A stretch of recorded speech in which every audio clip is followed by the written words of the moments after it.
এগুলো হলো চিকেন পকোড়া, এটা চিকেন চাটে, আর ওই দিকটা চিকেন ললিপপ। ওখানে চপ আছে কিছু, ডিমের চপ নিলাম আর চিকেন ললিপপ নিলাম, প্যাক করে নিয়ে নিয়েছি, বাড়িতে নিয়ে গিয়ে খাবো। ডিমের চপ, এটা কি চিকেনের লেগ পিস? এটা কত দাম? 50 টাকা দাম বলেছে। যে চপ নিয়ে এবার বাড়ি চলে এসেছি, তো বাড়িতে খাবো। এটা সালাদ দিয়েছে, এটা দিয়েছে, এটা হচ্ছে চিকেন ললিপপ। ললিপপটা সস দিয়ে সে যে গ্রেভিতে মাখিয়ে দেয় ওটা করেনি, বললো ডিম দিয়ে ভাজি ওটা, এই যে এরকম দেখতে করেছে, আর বললো ওটা সস দিয়ে বানাই না। আর তো আমি ভাবলাম ভালোই হয়েছে, ওটা সস দিয়ে সেই যেটা হয় ওটা খেলে অম্বলও হয়, একদমই আর সহ্য হয় না। তো অনেকদিন ডিমের চপও খাইনি, তো ডিমের চপও নিয়ে নিলাম দুটো। ডিমের চপগুলো 10 টাকা করে দাম নিয়েছে, আর এই চিকেন ললিপপগুলো নিলেও 30 টাকা করে দাম।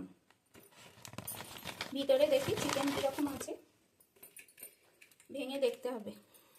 তো দুটো ডিমের চপ নিলাম, আর দিয়েছে কাসুন্দি আর সস।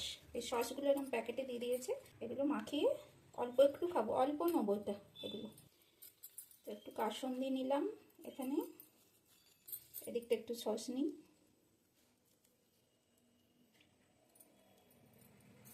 দেখি এবার ডিমের চপটা ভেঙে কেমন ডিমটা আছে। ও গোটা ডিমেরই বানিয়েছে, না আধখানা ডিম, গোটা ডিম না আধখানা, আধখানা ডিম, আধখানা ডিমের চপ এটা।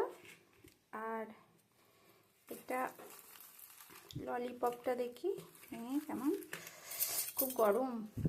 ভিতরে আছে চিকেন, আমি ভেবেছিলাম চিকেন হয়তো নেই, কিন্তু আছে। ঠিক আছে তাহলে খেয়ে নিই। সকলে পাশে থাকবেন, সঙ্গে থাকবেন, আবার ফিরে আসবো অন্য কিছুর সঙ্গে নিয়ে। এখনকার মতো টাটা।